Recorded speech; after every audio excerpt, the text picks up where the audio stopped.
அண்ணா உருவாக்கிய திமுக அண்ணா திமுகவாக உருமாறிவிட்டது. இப்போது இருக்கின்ற திமுக அது கருணாநிதி திமுக. அங்கே மொழிப்போருக்கு வேலை இல்லை, தமிழ் பற்றுக்கு வேலை இல்லை. திமுகவுக்கு கிடையவே கிடையாது. இன்றைக்கு மூலக்குளத்தில் சுடுகாட்டில் போய் இன்றைய முதலமைச்சர் ஸ்டாலின் அங்கே வீரவணக்கம் செலுத்துகிறார். அந்த தகுதி எல்லாம் திமுகவுக்கு கிடையவே கிடையாது.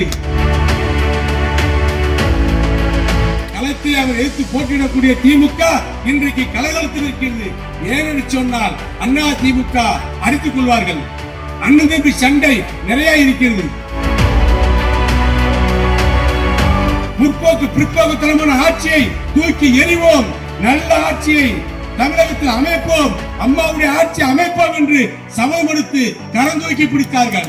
அப்படிப்பட்ட தலைவர்கள் ஒன்று சேர்ந்தவுடன் திமுக இன்றைக்கு சுடுகாட்டுக்கு போய் நிற்கிறது. அண்ணா திமுக தான் மொழிப்போர் தியாகிகளை கௌரவப்படுத்திய முதல் இயக்கம். திமுக அண்ணாவுடைய மறைவுக்கு பின்பு திமுக மொழிப்போர் தியாகிகளுக்கு நடித்தது, வேஷம் போட்டது, அவர்களுக்கு வீர வணக்கம் செலுத்துவது போல் வேஷம் போட்டது. மொழிக்காக 37 தாளமுத்துராஜன் போன்றவர்கள் தங்களுடைய உடம்புகளை கருக்கி உயிர் நீத்தார்கள். அதற்கு பின்பு பல்வேறு காலகட்டங்களிலே அண்ணாவின் தலைமையில் உள்ள திமுக புரட்சி தலைவர் எம்ஜிஆர் அன்றைக்கு திமுகவிலே தளபதியாக இருந்தார்.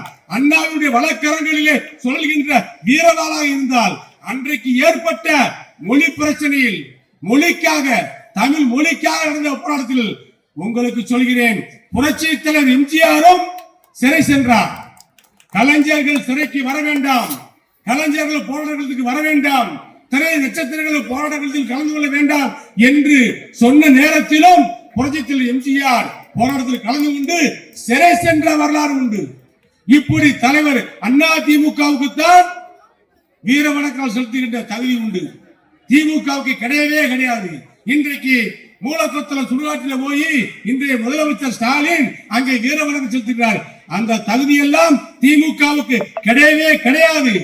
கடைசி வரை இருக்கிற வரை மொழிப்போர் தியாகிகள் எல்லாம் இருந்த கட்சி, இறக்கிற வரை இருந்த கட்சி அண்ணா திமுக, எம்ஜிஆர் உருவாக்கிய அண்ணா திமுக.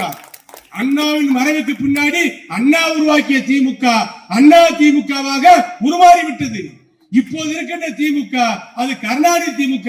அங்கே மொழிப்போருக்கு வேலை இல்லை, தமிழ் பற்றுக்கு வேலை இல்லை.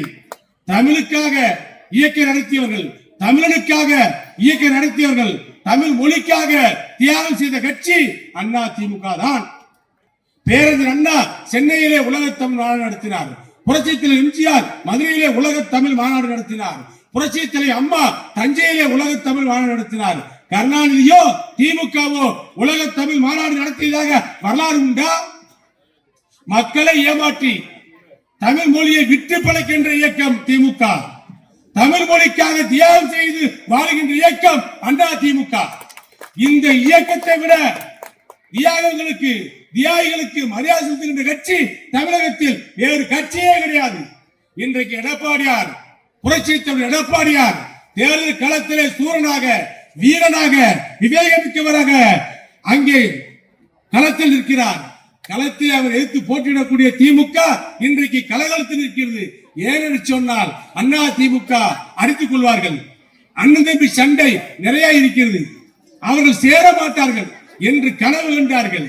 எடப்பாடியாரும் டிடிவி தினகரனும் சேர மாட்டார்கள் என்று நினைத்தவர்கள் மத்தியிலே அண்ணன் தம்பி சண்டை, இது எங்கள் உறவு, ஒரு தாய் பிள்ளைகள், அம்மாவுடைய தொண்டர்கள் நாங்கள் என்று சொல்லி அண்ணன் எடப்பாடியாரும் அண்ணன் டிடிவி தினகரன் அவர்களும் கரங்கோர்த்து இன்றைக்கு இயக்கத்துக்காக, வெற்றிக்காக, அம்மாவுடைய ஆட்சேபிற்காக இணைந்திருக்கிறார்கள். இதை பார்த்ததிலிருந்து, இது நடந்ததிலிருந்து, 23ஆம் தேதியிலிருந்து, நேற்று முன்தினம் நடந்ததிலிருந்து இன்று வரை திமுக தலைவருக்கு உறக்கமில்லை, திமுக அமைச்சர்களுக்கு உறக்கமில்லை, திமுக கட்சியை சேர்ந்தவர்களுக்கு உறக்கமில்லை. பலருகிறார்கள், உளறுகிறார்கள். ஓட்டு சிதறும், அம்மாவுடைய ஓட்டுகள் சிதறும், ரெட்டலை வாக்குகள் பிரியும், நாம் திரும்ப ஜெயித்து விடலாம், 2021 போல ஜெயித்து விடலாம் என்று கங்கணம் கட்டி இருந்தார் ஸ்டாலின். அவருடைய கனவுகள் எல்லாம் அடித்து நொறுக்கி மாற்றத்தை உண்டாக்கி புரட்சி தலைவர் எடப்பாடியார் அற்புதமான கூட்டணியை அமைத்தார். நேற்று முன்தினம் பாரத பிரதமர் நரேந்திர மோடி அவர்கள் கலந்து கொண்ட மகாவுடைய ஒரு மாநாட்டிலே, மிக பிரமாண்டமான மாநாட்டிலே தலைவர்கள் அணிதிரண்டார்கள், கரங்கோர்த்தார்கள், வீரமாக பேசினார்கள்.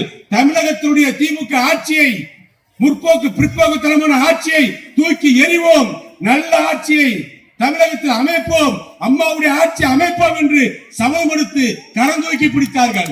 அப்படிப்பட்ட தலைவர்கள் ஒன்று சேர்ந்தவுடன் திமுக இன்றைக்கு சுடுகாட்டுக்கு போய் நிற்கிறது.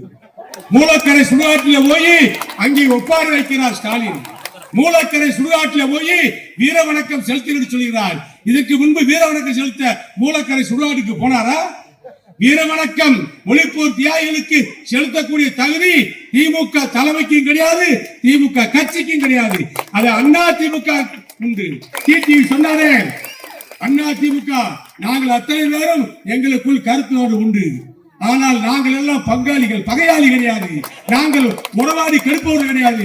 நாங்கள் பங்காளிகள், ஒன்று சேர்ந்து விட்டோம், அண்ணன் தம்பிகள் ஒன்று சேர்ந்து விட்டோம். இந்த கூட்டணி அற்புதமான கூட்டணி 210 தொகுதிகளிலும் வெல்லும் என்று சொல்லி அதிமுக பொதுச் செயலாளர் எடப்பாடியார் சொல்லியிருக்கிறார். அது நடக்கும். அவர் சொன்னதை அம்மா மக்கள் முன்னேற்ற கழகத்துடைய பொதுச் செயலாளர் அண்ணன் டிடிவி வழிமொழிந்திருக்கிறார். அங்கே பாரத பிரதமர் நரேந்திர மோடி ஓங்கார குரலிலே ஆழமாக சத்தமாக பேசியிருக்கிறார். திமுக கூடாரம் கோட்டை கொத்தளங்கள் கதிகலங்கி போயிருக்கிறது. திமுக கோட்டை கொத்தளத்திலிருந்து கொடிகள் அகற்றப்பட இருக்கிறது. அண்ணா திமுக கொடி பட்டள ஊசி ஏற்றப்பட இருக்கிறது.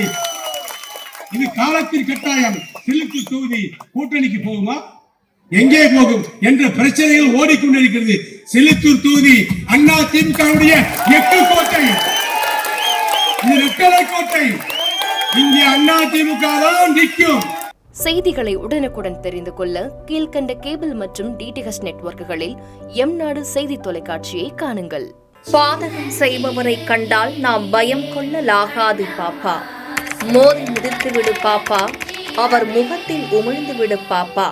அண்மை செய்திகளை உடனுக்குடன் தெரிந்து கொள்ள இணைந்திருங்கள் எம் நாடு தொலைக்காட்சியுடன்.